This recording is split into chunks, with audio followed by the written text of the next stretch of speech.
Hola amigos, estamos en una emisión más de Padres Conciencia.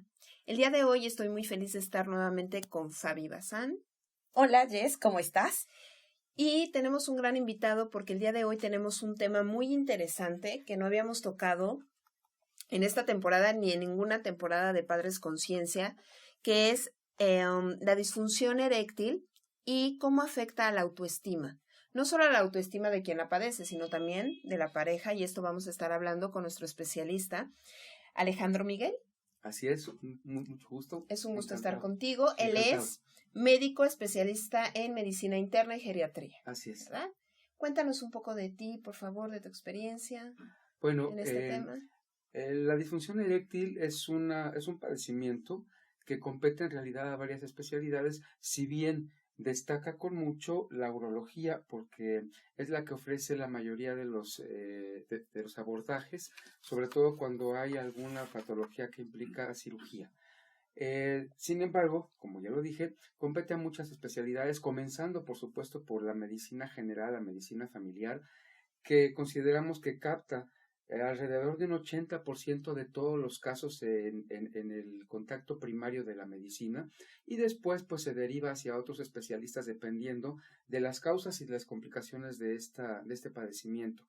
En ese sentido, también es competencia de la medicina interna. Muy bien. ¿Qué estadísticas tenemos en México sobre la disfunción eréctil?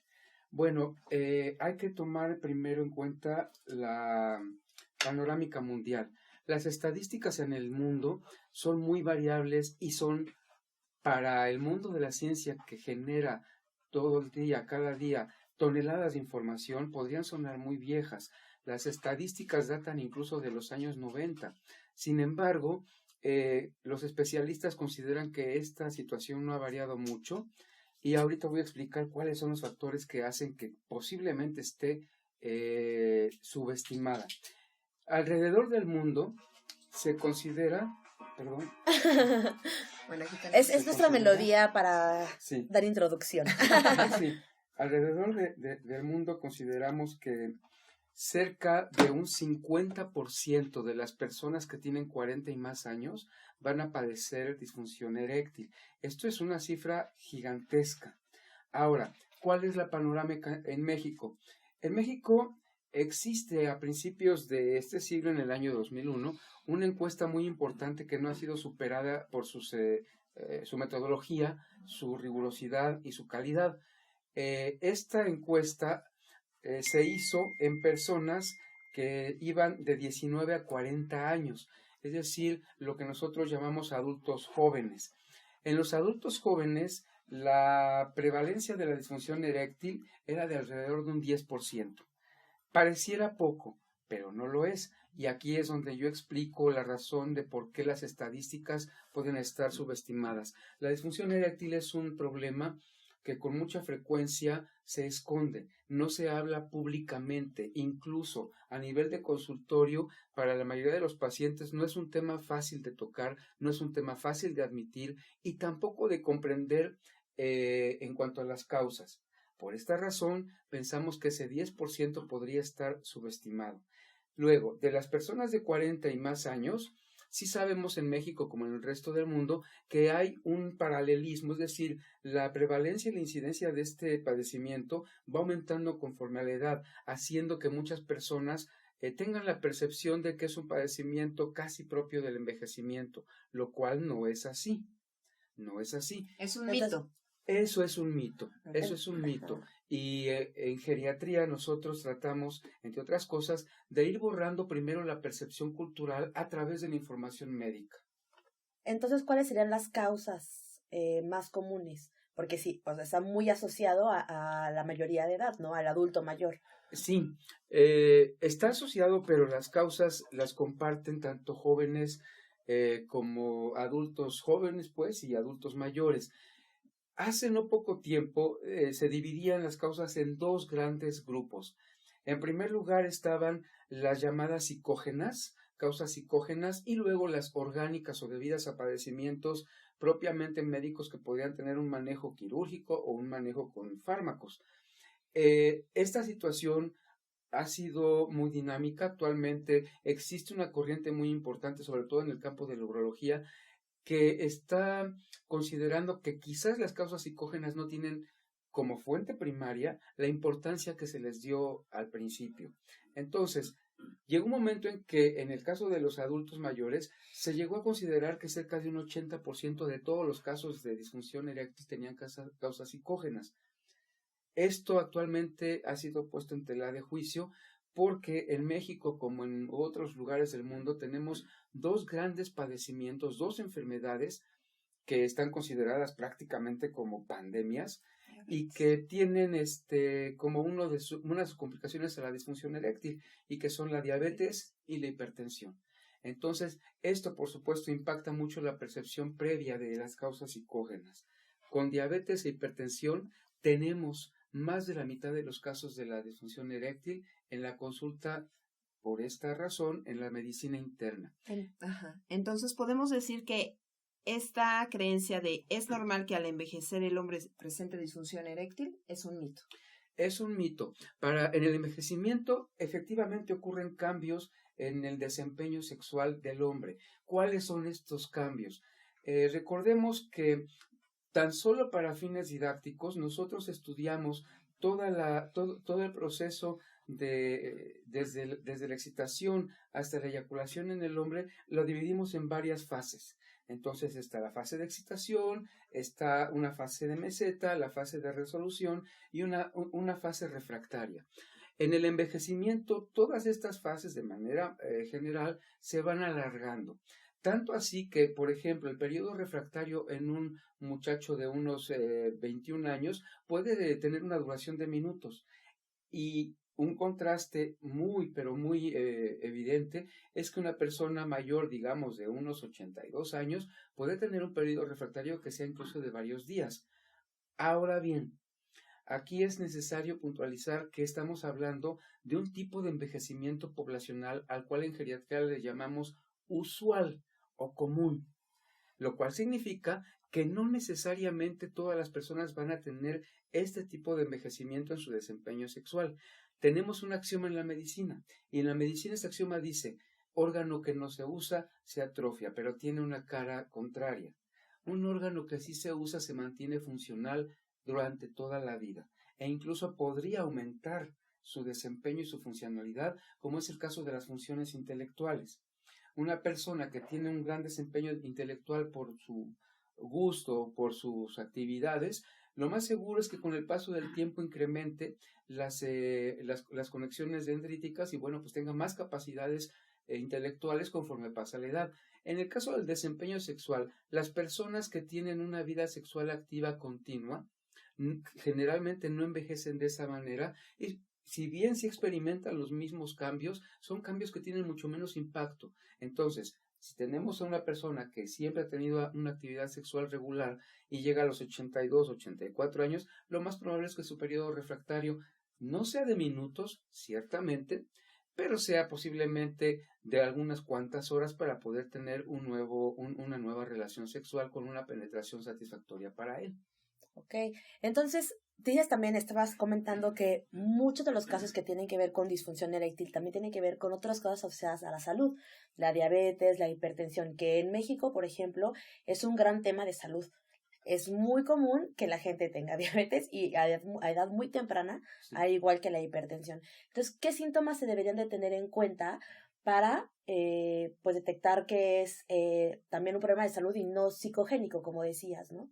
Sí, bueno, nosotros tenemos definiciones para hacer el diagnóstico de que existe el problema de disfunción eréctil.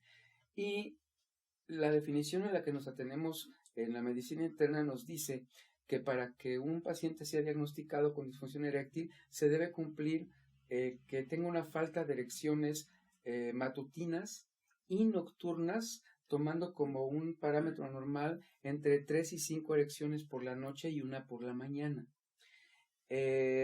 También, si el paciente simplemente llega con la queja subjetiva de que no logra mantener una firmeza en la erección que le permita culminar con la penetración, también para nosotros eso es suficiente para considerar la probabilidad de un diagnóstico de disfunción eréctil. Otra cosa importante para que la gente o las personas no confundan, ¿es lo mismo disfunción eréctil y eyaculación precoz? No, la eyaculación precoz, curiosamente, suele afectar al extremo de la vida menor. Es decir, si lo pusiéramos en términos como muy polares, ¿verdad? Muy la disfunción eréctil sería un problema de los adultos conforme va pasando la edad, más cargado hacia edades mayores, en tanto que la eyaculación precoz suele ser un problema con mayor prevalencia entre los jóvenes, y es la incapacidad de poder aguantar o de poder contener la eyaculación hasta que se consume adecuadamente el acto sexual. Entonces son cosas diferentes. Uno afecta la turgencia, la capacidad de erección peniana. ¿La disfunción eréctil se Sí. puede presentar a cualquier edad? Absolutamente a cualquier edad, porque esto también es algo importantísimo de compartir. En la medicina, durante mucho tiempo hemos sido bastante biologistas. Es decir, nuestra formación ha sido clásicamente encaminada, al menos durante toda la parte del siglo XX, hacia las causas que tienen algún manejo con fármacos o con un manejo quirúrgico, y hemos hecho de lado el contexto psicosocial que tienen todas las enfermedades. Durante el siglo XX fue el imperio de un modelo de salud y enfermedad al que llamamos triada ecológica. Esta proponía que una persona se encontraba en un medio con un agente y que estos tres participantes, el huésped, el agente y el medio, estaban en una interacción tal que si se desequilibraba podía producir la enfermedad.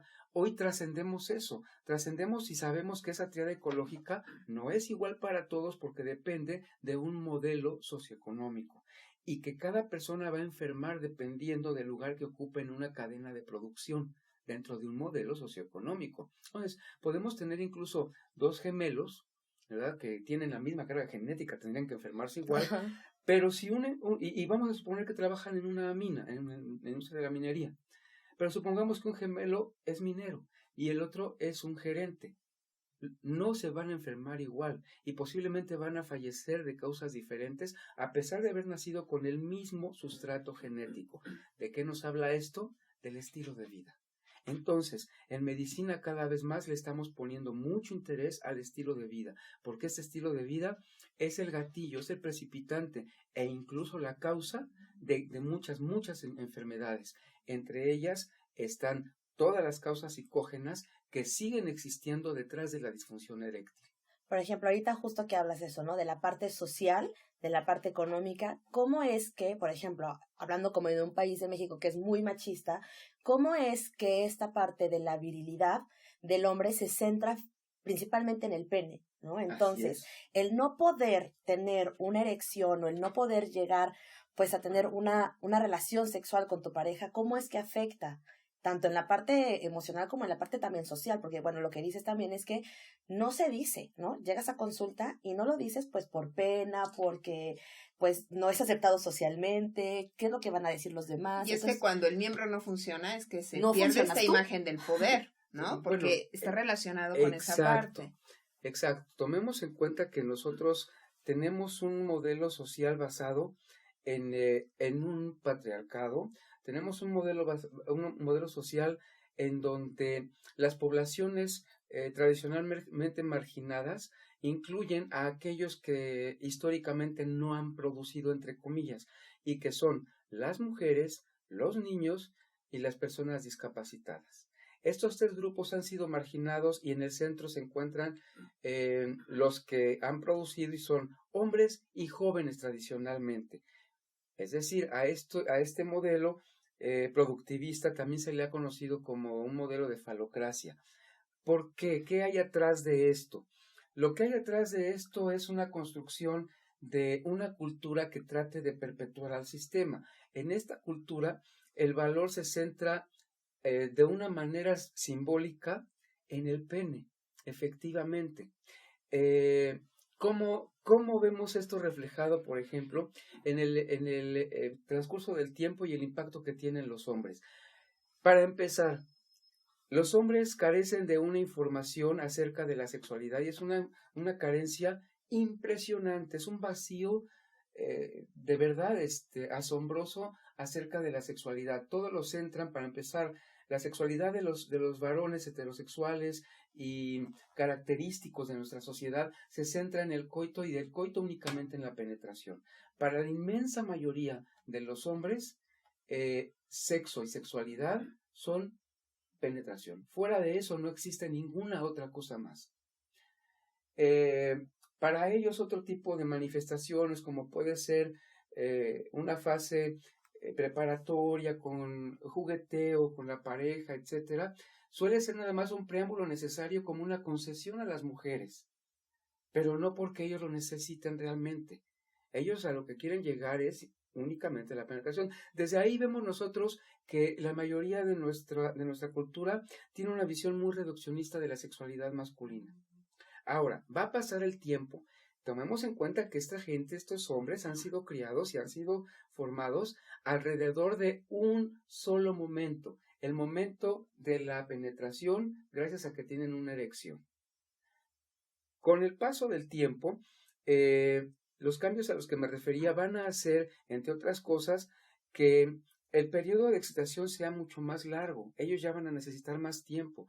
A diferencia de los jóvenes, el adulto con el paso del tiempo depende más de estímulos directos hacia los genitales para poder alcanzar una erección. Esto no le sucedía y son cambios que notan y en su mitología lo asocian a lo que ellos llaman impotencia, porque ya no pueden únicamente a través de la imaginería, las fantasías sexuales, conseguir la misma erección que tenían cuando tenían, no sé, 21 o 22 años. Ahora tienen 50 y ya no pueden, necesitan forzosamente de esa estimulación directa. Siguiente cambio, la turgencia. La turgencia peneana tampoco es la misma. Y estamos hablando de un hombre que no esté afectado ni de diabetes ni de hipertensión, porque si está afectado de estas patologías, no solamente no es la misma, a veces ni siquiera se llega a tener la erección, porque hay una afectación por diversos mecanismos de la parte vascular que interviene en la erección. Son 3, cuando menos, los elementos indispensables para que se logre una erección: que haya una adecuada competencia vascular, neurológica y endocrinológica. La erección es un fenómeno, cuando menos, de 3 partes muy importantes. Imagínense, la diabetes afecta a la parte endocrinológica y la diabetes se hace cargo de dañar la parte neurológica y vascular. Entonces, ya los 3 están dañados y de ella es exactamente. muy poco probable que puedan lograrlo, ¿no? Y de esta parte emocional, ¿qué podríamos decir? Lo que cuando te llegan al consultorio o cuando te llegan a consultarte, Sí. ¿cuáles son los problemas emocionales que pueden causar disfunción eréctil o cómo manejan esta disfunción eréctil incluso con su pareja? Hablabas de que les cuesta mucho platicar de ello o abrirse para exponerlo. Les cuesta mucho trabajo y esto, para empezar, tiene que ver bastante con la misma cultura, una cultura bastante machista que hace que de manera espontánea los hombres se aguanten todo, absolutamente todo. Ya no tenemos esa actitud así como de charro con sombrero en donde dice que los machos no lloran. Es cierto que ya no la tenemos, sobre todo en los centros urbanos mexicanos, pero no porque no la veamos tan evidente significa que ya se perdió. Todavía existe. Entonces, a los hombres admitir frente a otra persona que no tienen una erección les causa muchísimo conflicto, empezando con la propia pareja. Ellos además, recordemos que tienen como parte de nuestra cultura falocéntrica, con mucha frecuencia los varones que tienen disfunción eréctil tienen una dicotomía entre la esposa y el otro grupo de mujeres. ¿Cuál es el otro grupo de mujeres?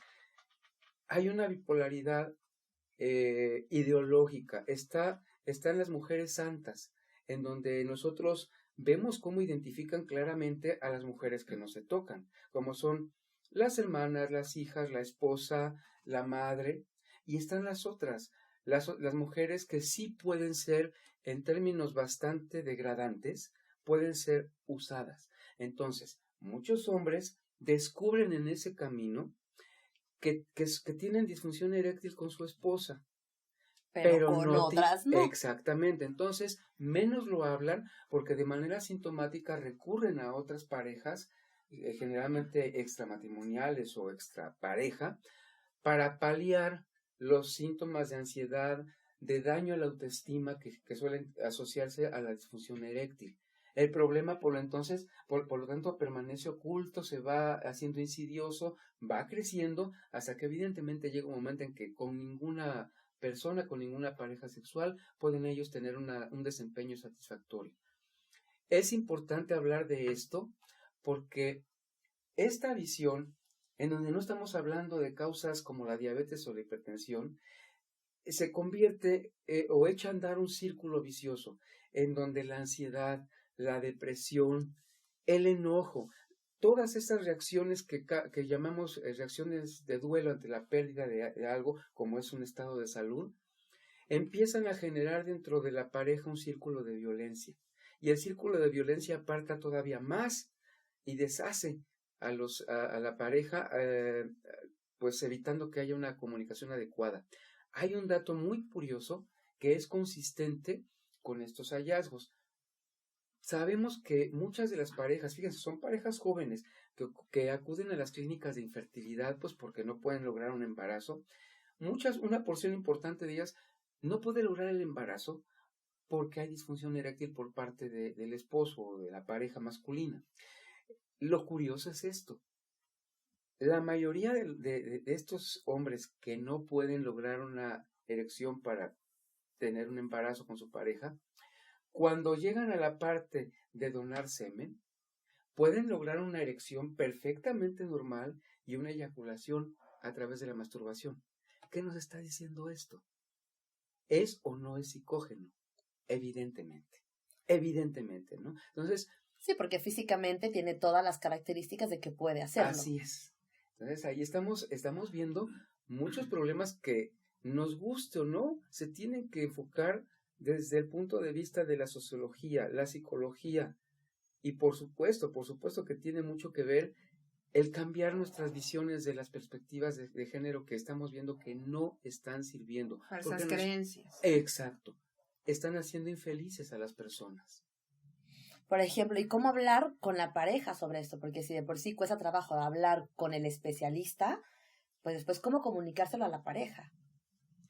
Bueno, nosotros los médicos generalmente lo que hacemos es sugerirle a los pacientes que consideren una terapia de pareja. Antes de eso, generalmente les decimos que tengan una sesión individual, porque en esa sesión individual, que además pueden prolongarse y ser varias, es posible que él pueda identificar en una especie de foro interno, pero al mismo tiempo esté externándolo, muchos de los problemas de tipo psicógeno que en realidad no tienen que ver directamente con la pareja. Identificarlos, y una vez que están identificados como si fuera una especie de menú o un checklist de problemas, el paciente podría ya estar preparado para compartirlo con su pareja.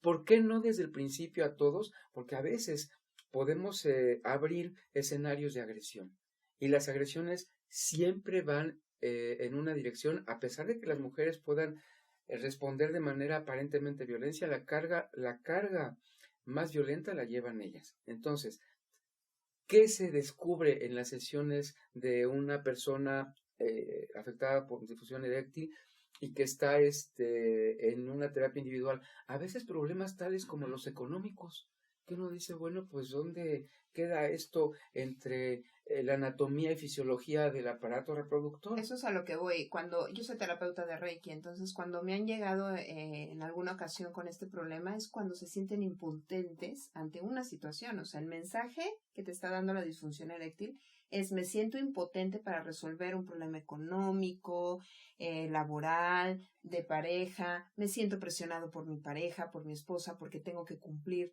ciertas expectativas o ciertos requisitos. Entonces es como darse cuenta del mensaje que te está mandando esta disfunción eréctil. Exactamente. La cantidad de factores periféricos, es decir, periféricos al aparato reproductor, es impresionante. Nuestra sociedad es una sociedad que cada vez está cambiando más hacia ser además de que ya era productivista, se está haciendo muy competitiva en términos de explotación. Entonces, la carga, la presión que la mayoría de los hombres que son proveedores en este esquema cultural machista suele ser agobiante, agobiante. El tener que mantenerse como proveedores, el tener que aguantarse a veces las ganas de salir del trabajo y simplemente llegar a llorar a la casa porque ya no aguanto más. Esto no lo van a hacer. No, claro. Posiblemente lo que hace nuestra cultura es darles espacios con los amigos y unas cuantas cervezas para que después de 10 con el amigo sí terminemos llorando. Pero como ven ustedes, la carga represiva cultural es impresionante, impresionante. Entonces, me encamino hacia una conclusión que vamos a ver más adelante y que es muy importante. Urgen cambios de paradigmas en nuestra formación cultural con respecto a sexo, sexualidad y género. Urge, porque de otra forma, problemas como estos y otros más van a continuar agudizándose. No hay que olvidar que para muchas mujeres la falta de relaciones sexuales se vive como una auténtica agresión por parte de la pareja. Y para los hombres que escuchen esto, es necesario que otro hombre les diga que sí lo es. Aunque no sea esa su intención, sí lo es. Es decir, podemos agredir no solamente físicamente con golpes, podemos agredir con palabras, pero también podemos agredir con silencio, también podemos agredir con ausencia. Como si las castigáramos. Exactamente, exactamente. Y no importa si el hombre realmente no tiene esa intención. Vean cómo se genera un problema que cada vez es más y más complejo, en donde confluyen ciertamente factores físicos, ok, pero somos animales sociales.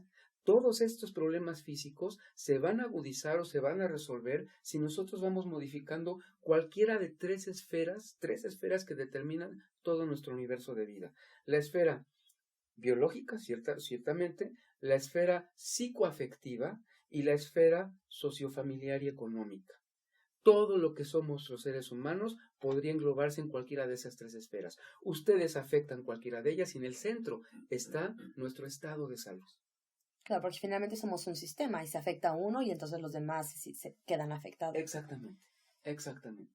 Entonces, todo este cambio que debería de haber, y bueno, que ahora se está hablando mucho sobre la perspectiva de género, sobre pues también el no potencializar la habilidad del hombre en el pene, ¿no? Que es lo que hemos también estado pues hablando ahorita, porque también eso, ¿no? De cuando no puedes proveer a tu familia o porque no eres exitoso en tu trabajo, o todo se centra al pene, ¿no? Es como este insulto de, es que lo tienes chiquito.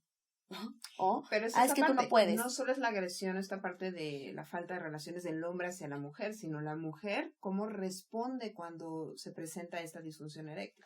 Para eso me servías, ¿no? Ya ni para eso, ¿no? Empieza también la agresión de la pareja. Sí, no obstante lo cual, las mujeres, por educación de género, están predeterminadas para aguantar mucho. Y ese aguantar mucho no significa que esté bien, está pésimo, pero están como programadas. En la consulta, la mayoría de las mujeres suelen ser mucho más tolerantes a la frustración que los hombres. Es decir, hay una frustración en no tener relaciones sexuales, pero por supuesto que sí. Y hay componentes de rabia, hay componentes de tristeza, de depresión, la reacción de duelo que yo mencionaba. Y de baja autoestima. Por supuesto. Porque ya no me desea, ya mi cuerpo no es el mismo de antes, ¿no? Y peor aún, las mujeres suelen expresar cosas que se escuchan muy crueles, como por ejemplo, a veces siento que le doy asco, ¿no? Así, tal cual. Porque es un rechazo. Y es que si lo sientes. Finalmente de la disfunción eréctil sí es en ese momento, es un rechazo. Es un rechazo. Inconsciente. Recordemos que por leyes de entropía, etcétera, la gente cuando se ama tiende a la unión. Y la unión más cercana que puede haber entre dos personas es el acto sexual. Entonces, si este es el momento, digámoslo así, aunque se oiga medio cursi, Si ese es el momento de mayor comunión entre una pareja y se rompe, el efecto es un efecto como de ondas y va a terminar afectando todo tipo de relaciones entre una pareja. Quien siente el rechazo también por una cultura machista es la mujer, porque estamos acostumbrados a que sea el hombre el que lleva la pauta. Es decir, la inmensa mayoría de las veces de los que llegan a consulta, desconocemos bien cómo funciona la mecánica de las parejas que no llegan a consulta, porque no las estudiamos. Las que llegan a consulta generalmente tienen un paradigma. El paradigma es que la iniciativa de tener relaciones sexuales las toma el hombre, rara vez la mujer. Recordemos este mito acerca de Lilith, que fue expulsada del paraíso y fue finalmente sustituida por Eva, porque se negó, es un mito, porque se negó a estar abajo de Adán, ¿no? Lilith, la rebelde. Bueno, efectivamente, algo mucho de esto. Tienen que ver la cara de Jess. Porque no más escuchan su risita de... Sí, es decir, fíjense, así sea un mito, pero es un mito que está hablando del subconsciente colectivo e histórico de la humanidad, que está señalando algo. Y lo que está señalando es cómo tú, mujer, te atreves a tener iniciativa sexual. Claro, eso es un tabú, ¿no? Y justo hemos hablado en otros temas, en otros programas que tienen que ver con sexualidad femenina o con sexualidad en pareja, que esto es pues muy mal visto, ¿no? O sea, la mujer no puede invitar a salir un hombre. Las brujas y las van a decir? princesas. Las brujas y las princesas, exactamente.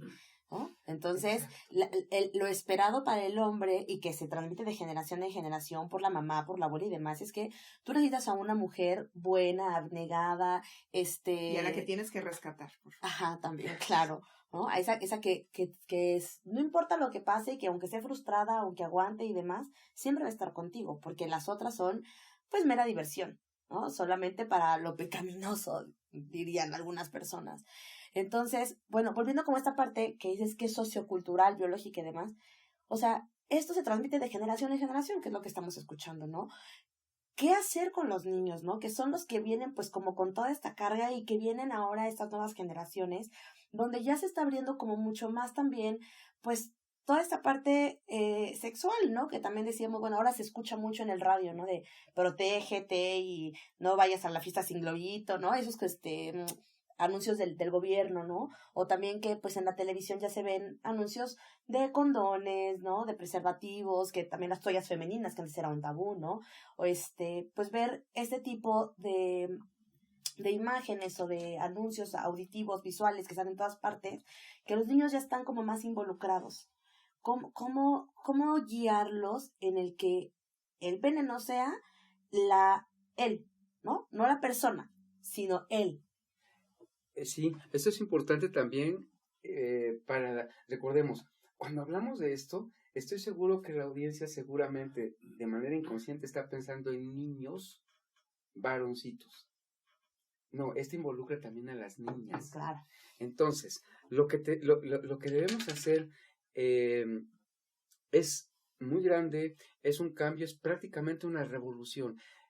Si bien en los años 70 del siglo pasado se habló mucho de una revolución sexual porque cayeron muchos mitos, muchos tabúes, hubo más libertad de tipo sexual específicamente para las mujeres y otras minorías oprimidas como fueron los gays en su momento. Actualmente tenemos la responsabilidad de todos crear una nueva revolución sexual, destruir los paradigmas de sexo y de género que tenemos, porque hay que avanzar. Ya estuvieron vigentes muchos siglos y no han servido para generar la felicidad de la gente. ¿Cómo hacer esto? Vamos a empezar por cómo estamos criando a los niños en la casa. Que no se vean bipolaridades en donde mi mamá todo el tiempo está metida en la cocina, mi papá está todo el tiempo en el trabajo. Romper ese tipo de educación visual en donde no tenemos a los niños sentados en pupitres, pero día con día, hora tras hora, estamos transmitiendo un modelo patriarcal que les va a causar mucha infelicidad a nuestros hijos, niños y niñas. Simplemente la parte del juego, ¿no? Que los niños juegan con coches y las niñas con la cocinita. Exacto. Las niñas, los estereotipos. Los roles estereotipados. Exacto. Entonces, Comenzar por dejar que los niños tengan mucho más libertad de elección.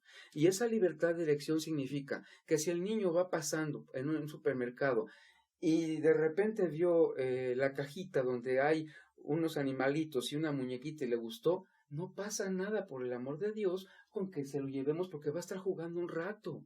Entonces debemos estimular los espacios lúdicos de los niños con la libertad de elección de ellos, no nuestras imposiciones. Siguiente punto, que vean que papá y mamá hacen en la casa exactamente lo mismo. Que crezcan sin esa idea de que el día que papá se metió a lavar los trastos, ¡ay, mi papá le ayudó a mi mamá! No le ayudó. No le está ayudando en nada. Papá también forma parte de un núcleo donde también papá ensucia trastos y tiene que lavarlos porque es su obligación. Entonces, ir cambiando todo ese tipo de mentalidad. Si se fijan, pareciera que no tiene mucho que ver con el tema de la disfunción eréctil.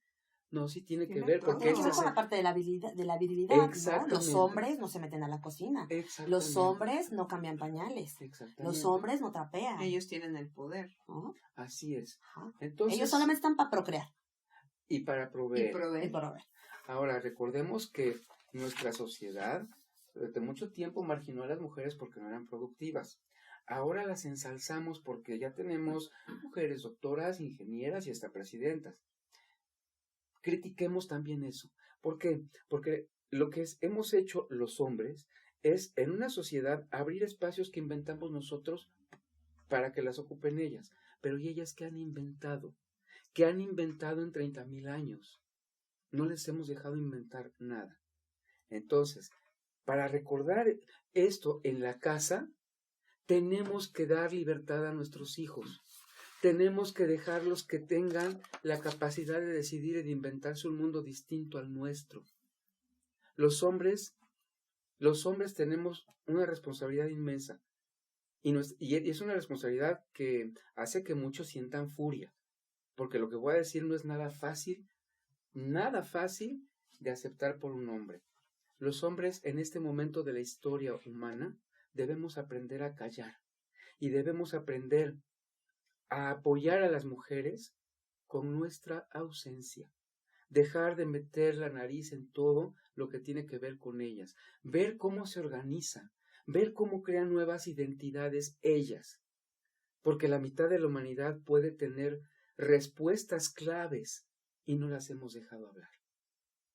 Esto duele y duele la testosterona, pero duele más ver la infelicidad de un hijo o una hija. Wow. Creo que eso lo voy a dejar como conclusión, claro, porque de verdad está muy fuerte, justo como lo dijiste, ¿no? Hasta ahorita no me había caído el 20 eso que estás diciendo, que lo estás poniendo en palabras. Todo lo que ocupa la mujer ya ha sido creado por el hombre. Sin embargo, la mujer que es capaz de crear una vida no puede crear otras cosas, porque ya están preestablecidas por alguien más. Y esto es histórica y culturalmente. Así es. Y entonces, pues yo creo que hasta aquí vamos a cerrar porque se nos acaba el tiempo, pero muchísimas gracias. ¿Quieres dar alguna conclusión, Jess? Ay, no, yo estoy muy contenta de que esté él aquí. Porque aun cuando es esta parte, ¿no? Tu título de especialista en medicina interna, nos has dado una gran enseñanza a lo largo de toda esta parte psicosocial y afectiva, que no la habíamos observado así, de hecho. No la habíamos visto de esa manera, desde ese ángulo. Entonces, de verdad, muchas gracias por venir y compartirnos tu conocimiento y tu experiencia en este tema, porque nos va a ayudar mucho, ¿no? Tanto a hombres como a mujeres. Y cuéntanos nada más dónde estás, si te quieren localizar en algún lugar para consulta o algo así. Bueno, trabajo como muchos médicos, trabajo en 2 lugares. Yo trabajo para la Facultad de Medicina de la Universidad Nacional Autónoma de México, donde doy clases de geriatría, y trabajo en la unidad de cuidados intensivos del Hospital Psiquiátrico Fray Bernardino Álvarez, que es el hospital psiquiátrico más grande de América Latina. Tiene un piso que está dedicado a especialidades no psiquiátricas, y ahí estoy yo con el equipo de medicina interna. Ok, bueno, perfecto. Entonces nosotros les recordamos nuestras redes sociales. Escuchen este podcast, compártanlo, comenten.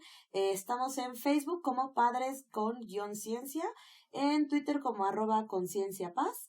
Y nuestro mail es padres.conciencia@gmail.com. Y en YouTube, que es donde van a escuchar este podcast, estamos como Padres con Ciencia. Entonces, bueno, pues muchas gracias, Jess. Gracias, Fabi, por estar conmigo. Y muchas gracias, Alex. La Encantado, verdad aprendimos encantado, mucho de de ti. verdad. Un gustazo y nos vemos la próxima emisión. Nos vemos la próxima. Gracias. Gracias. Bye.